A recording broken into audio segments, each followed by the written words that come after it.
Assalamualaikum warahmatullahi wabarakatuh. Perkenalkan, nama saya Randy Saputra dari kelas TRI 3C dengan NPM 24782092. Jadi pada video kali ini saya akan membuat video hands on mata kuliah analisis data dalam teknologi informasi ya. Pada video kali ini saya akan membuat eksplorasi data analisis atau EDA terhadap dataset yang milik saya sendiri, teman-teman. Di sini dataset saya, karena absen saya adalah itu ya 19, jadi saya memakai dataset World Energy Consumption. Setiap mahasiswa wajib menggunakan dataset yang sudah ditentukan ya. Nah, ini adalah ketentuan video hands on-nya, teman-teman. Oke. Jadi EDA atau EDA merupakan tahap awal dalam analisis data yang bertujuan untuk memahami pola, tren, serta hubungan antar variabel dalam dataset. Jadi lewat EDA ini kita dapat mengenali struktur data, membersihkan nilai yang hilang atau outlier ya, dan menampilkan berbagai visualisasi untuk menemukan wawasan penting. Jadi langsung aja kita mulai ke tahapan yang pertama, teman-teman.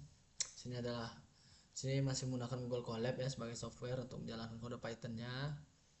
Sini saya sudah mengimpor file CSV milik saya yang sudah saya download. Nah, jadi pada tahap pertama ini saya akan menjelaskan tahap awal dari eksplorasi data analisis, yaitu pada tahap 1 persiapan dan pemahaman data. Jadi tahap ini bertujuan untuk memahami struktur dataset, jenis variabel yang ada, serta kondisi awal ya teman-teman ya. Jadi sini pertama saya menggunakan pandas untuk pengolahan data dan NumPy juga, lalu matplotlib, pyplot alias ya, ini seaborn untuk visualisasi, serta plotply untuk eksplorasi visualisasinya lebih interaktif, teman-teman. Di sini menggunakan fungsi dari pandas df read csv, membaca ini, teman-teman ya, file csv milik kita, baca dataset yang kita siapkan. Nah, di sini menggunakan dfsep untuk menampilkan jumlah baris dan kolom. Sini ada 22.012 baris dan kolomnya ada 129. Lalu menampilkan 5 baris pertama menggunakan df head. Nah, sini ada 5 baris pertama, teman-teman ya.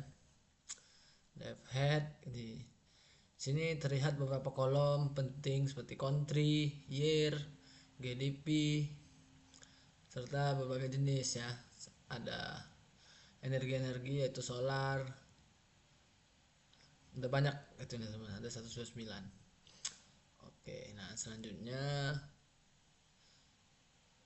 ada informasi struktur dataset df info, informasi struktur dataset. Sini melihat tipe data dari setiap kolom, teman-teman. Informasi ini penting untuk menentukan langkah pembersihan datanya ya.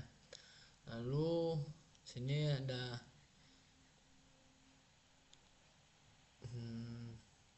df describe untuk statistik deskriptif awal dari kolom numerik.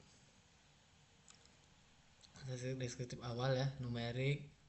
Dari sini kita dapat melihat nilai minimum, maksimum, rata-rata, mainnya, lalu serta sebaran datanya. Ini supaya membantu kita memahami skala dan variasi dari masing-masing variabel numerik. Nah, ini terakhir ada jenis variabel, teman-teman ya. Sini mengelompokkan menjadi 2 jenis, yaitu kolom numerik dan kategorikal. Numerik yaitu yang berbentuk angka, kalau yang kategorikal adalah tulisan atau huruf gitu. Jadi kolom numerik sini ada year, population, GDP ya, dan kolom kategorikal ada country dan ISO code. Jadi pada tahap 1 ini kita memuat dan memahami struktur dataset, teman-teman ya. Oke. Selanjutnya kita di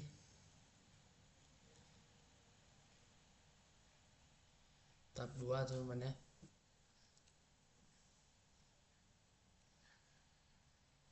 Bentar. Tahap 2 sini adalah pembersihan data. Jadi kita melakukan proses data cleaning atau pembersihan data. Di langkah ini tujuannya untuk memastikan dataset yang kita pakai ini bebas dari nilai kosong atau missing value dan nilai ekstrim atau outliers yang bisa ngaruhin hasil analisis kita. Nah, di sini langkah pertama adalah memeriksa jumlah missing value pada setiap kolomnya ya. Kita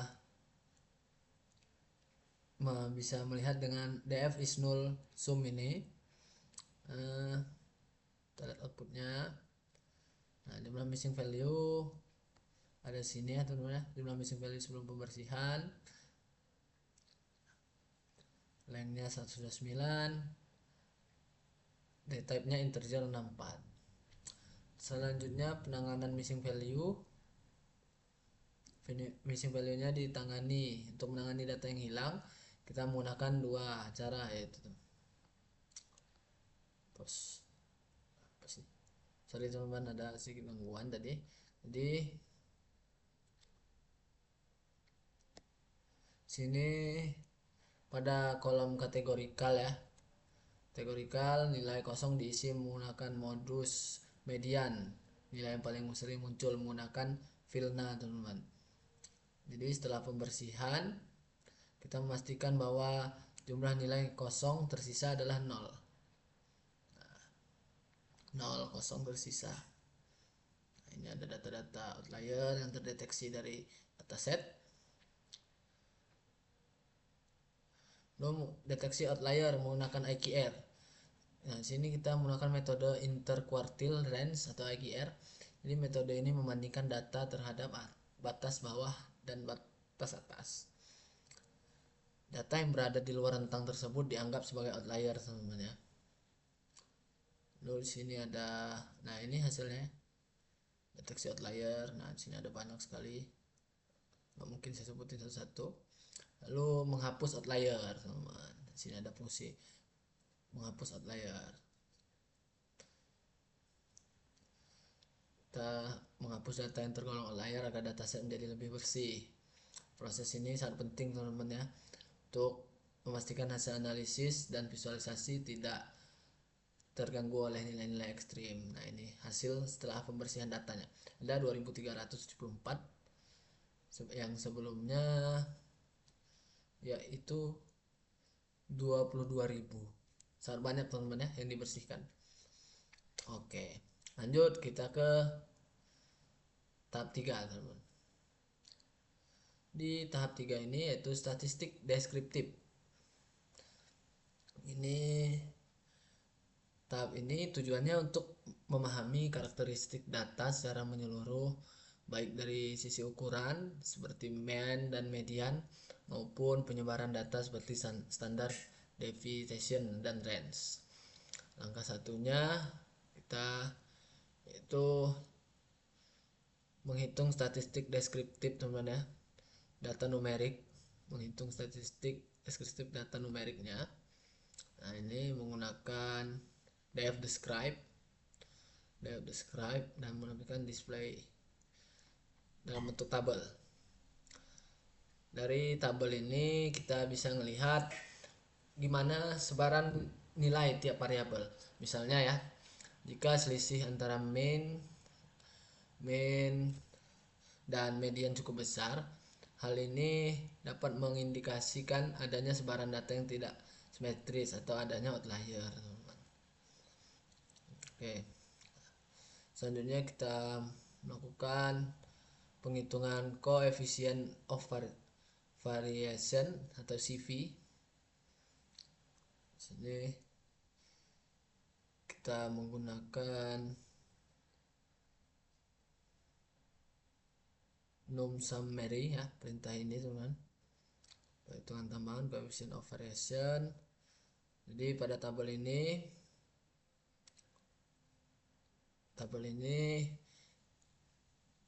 membantu kita untuk menilai variabel mana yang paling penting. Semakin besar nilai CV-nya, semakin tinggi tingkat variasi data pada kolom tersebut teman-teman. Selanjutnya kita Masuk ke statistik data kategorikal ya, deskriptif kategorikal dengan perintah value count. Sini kita menganalisis kolom kategorikal. Misalnya di sini pada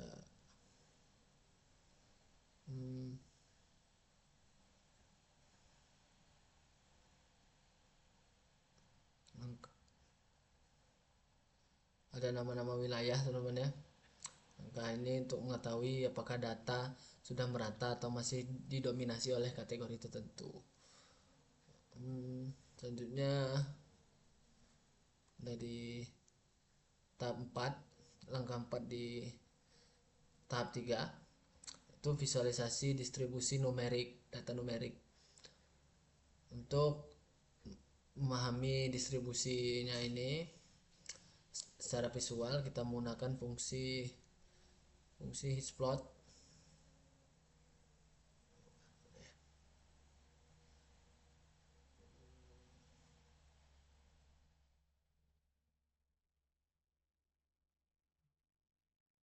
Nah, SNS hitsplot menggunakan Seaborn teman-teman ya, SNS.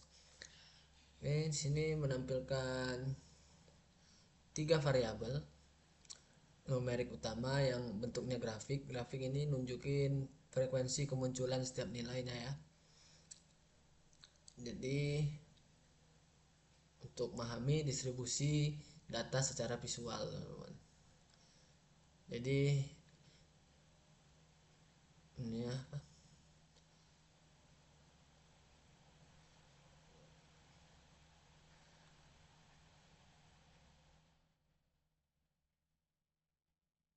kalau histogramnya berbentuk simetris dan simetris, berarti distribusinya mendekati normal. Jika grafiknya condong ke kanan atau ke kiri, hal itu nunjukin adanya kemiringan distribusi. Jadi puncak yang tinggi pada satu sisi dapat menunjukkan dominasi nilai rendah atau tinggi dalam variabel tersebut. Jadi pada tahap ini statistik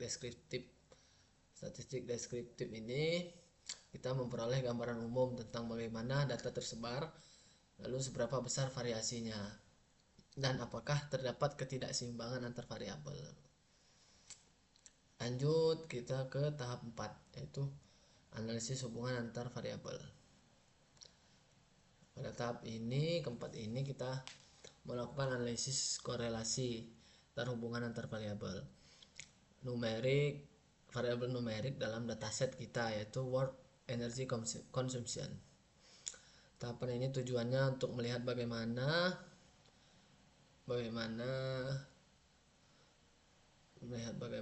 hubungan antara faktor-faktor tersebut seperti GDP, konsumsi energi, populasi, dan tahun terhadap satu sama lain data yang ada di dataset tersebut. Dan langkah 1, analisis korelasi numerik teman-teman ya. Korelasi antar variabel numerik. Di sini menghitung matriks menggunakan fungsi df-core, df dari Pandas. Dari Pandas nilai korelasi berkisar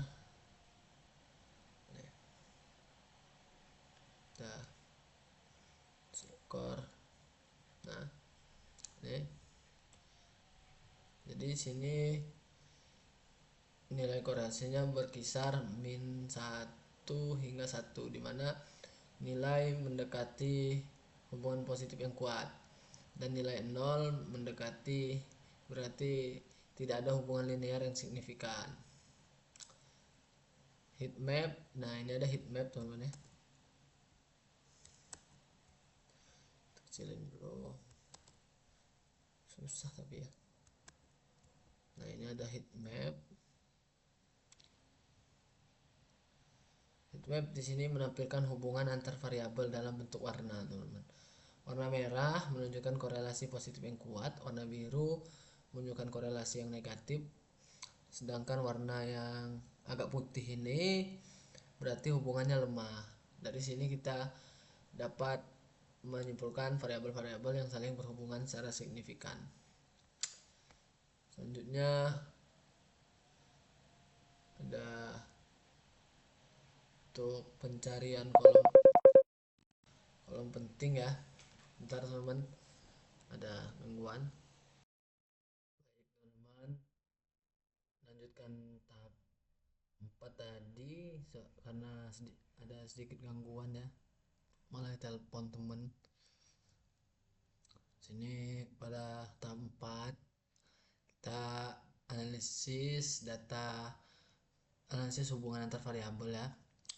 Kita ulang lagi, tadi tahap ini melihat bagaimana keterkaitan antar variabel utama dalam dataset board energy consumption seperti GDP, populasi, dan konsumsi energi.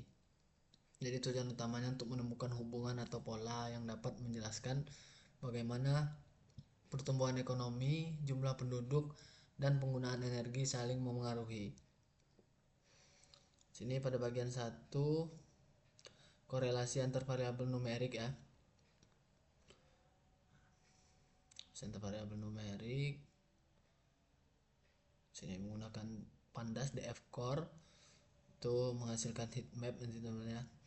SNS heat map dari Seaborn. Menghasilkan heat map korelasi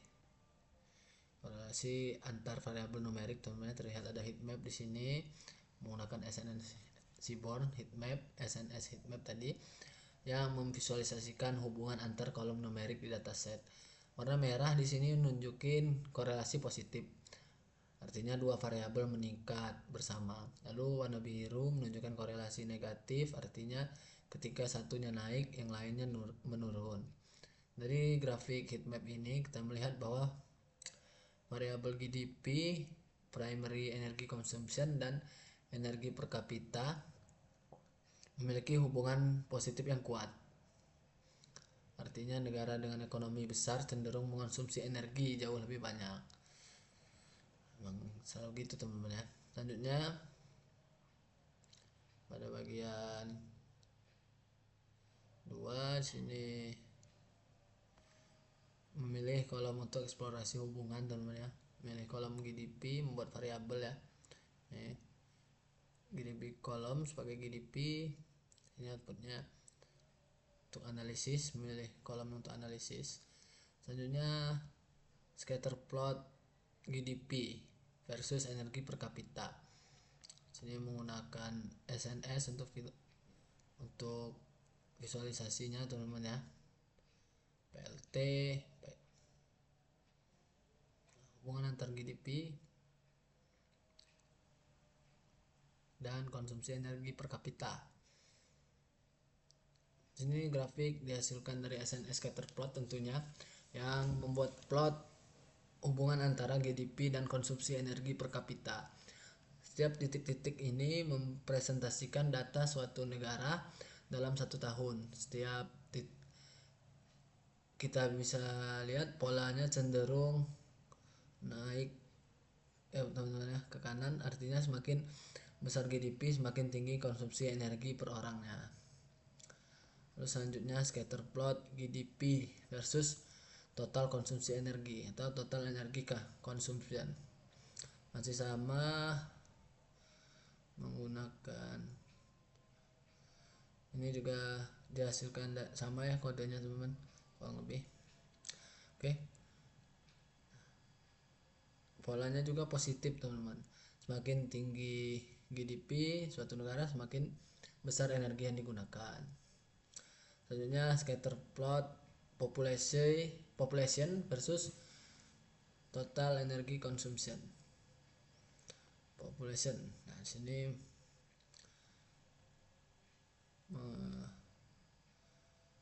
menggunakan SNS untuk visualisasinya, Seaborn scatter plot ya. Population dan total konsumsi. Sini kita lihat hubungan antara populasi dan total konsumsi energi. Titik-titik pada grafik ini menyebar lebih luas teman-teman. Artinya hubungan populasi energi tidak sama seperti yang tadi ya, yang GDP dan total konsumsi energi dan GDP dan konsumsi energi per kapita. Karena penggunaan energi yang efisien bergantung pada sumber energi.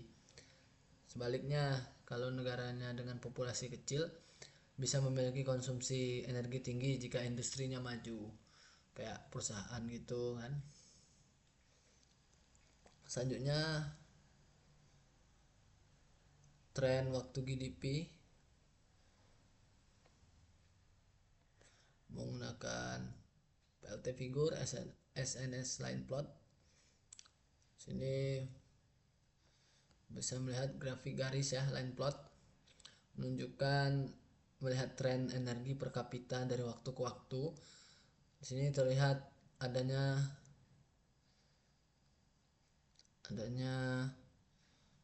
peningkatan konsumsi energi global secara bertahap dari tahun ke tahun, teman-teman.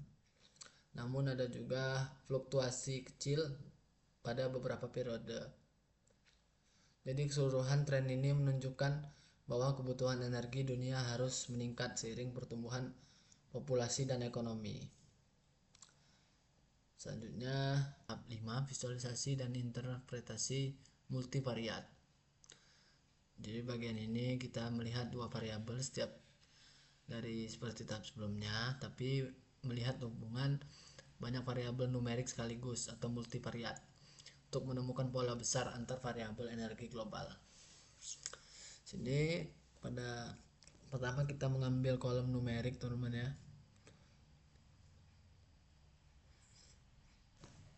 Nah, sini menggunakan numerik df select types. Sini tujuannya hanya mengambil kolom berisi data numerik dari dataset, karena yang akan kita analisis dan menghasilkan visualisasinya pada data numerik ya. Kita seleksi gitu agar tujuannya fokus menganalisis variabel seperti konsumsi energi, GDP, dan populasi. Hanya menghitung korelasi antar variabel numerik menggunakan core matrix, teman-teman ya.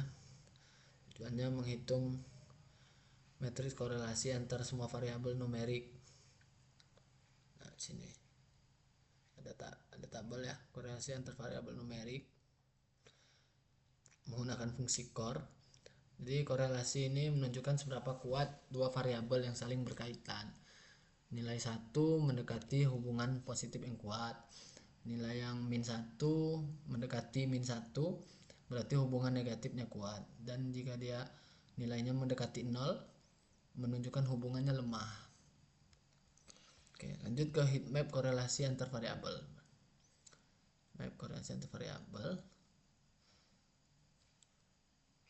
menggunakan SNS dan PLT ya. SNS untuk masukkan Seaborn. Grafik ini menunjukkan heat map korelasi. Warna merah menandakan hubungan positif yang kuat, sedangkan biru menunjukkan korelasi antara negatif. Dari grafik ini kelihatan bahwa beberapa variabel seperti solar, wind, dan hydro consumption memiliki korelasi tinggi satu sama lain, yang menandakan bahwa pertumbuhan energi sering meningkat secara bersamaan di banyak negara. Lanjut, sini ada pair plot hubungan multivariat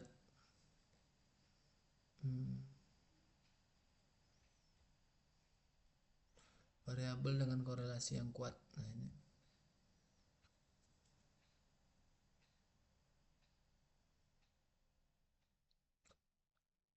variabel dengan korelasi yang kuat ya. Ini banyak sekali teman-teman yang di bawah dia lebih dari 0,8 ya. Nah, menampilkan. Oke, kita lanjut langsung ke pair plot hubungan multivariat. Kodenya ada di calls to plot ya, menggunakan SNS pair plot. Kode SNS pair plot di sini menampilkan kombinasi scatter plot, teman-teman ya. Menampilkan kombinasi scatter plot antar tiap pasangan variabel, yaitu ada year, population, GDP, biofuel, dan biofuel cons per kapita. Pola titik yang miring ke atas menandakan korelasinya positif, sedangkan pola yang menyebar tanpa arah berarti hubungannya lemah, teman-teman. Nah, ini hubungannya lemah, yang random gitu. Jadi visualisasi ini membantu kita melihat bagaimana variabel-variabel energi saling berkaitan secara keseluruhan. Selanjutnya ada interpretasi ya. Nah, sini dari hasil plot, jika pola titik cenderung naik ke kanan, berarti dua variabel memiliki korelasi yang positif. Jika sebaliknya, jika pola membentuk garis yang menurun, berarti hubungannya negatif. Lalu ada pola yang nyebarnya acak ini, teman. Sini ya. Nah, ini terlihat menunjukkan tidak ada hubungan yang berarti. Jadi pada analisis ini kita memahami struktur hubungan antar variabel dalam energi global. Pada kesimpulannya yaitu dari keseluruhan analisis multivariat ini, yang satu ada variabel energi terbarukan. Kita dapat melihat dari heat map ya, seperti solar, wind, dan hydro saling berkorelasi kuat. Selanjutnya, GDP memiliki hubungan positif dengan konsumsi energi per kapita. Negara yang kaya cenderung menggunakan energi lebih banyak. Ya, emang pasti gitu. Namun, negara berpopulasi besar belum tentu memiliki. Yang ketiga, negara dengan populasi besar belum tentu memiliki konsumsi energi per kapita tinggi. Tergantung efisiensi dan jenis energi yang digunakan. Jadi secara umum, hubungan multivariat ini menunjukkan bahwa transisi energi bersih cenderung terjadi di negara yang ekonominya stabil dan teknologi yang maju. Oke, kita sudah sampai di akhir, teman-teman ya. Dengan gini, seluruh tahapan eksplorasi data mulai dari kita tadi persiapan data dulu, pembersihan, analisis statistik, dan sekarang yang terakhir nih multivariat ya, juga telah memberikan wawasan komprehensif tentang pola konsumsi energi global dari data World Energy Consumption. Jadi mungkin itu sampai sini aja video saya kali ini. Semoga hasil analisis dapat memberikan penjelasan yang cukup. Jika ada kesalahan saya minta maaf. Saya akhiri. Wassalamualaikum warahmatullahi wabarakatuh.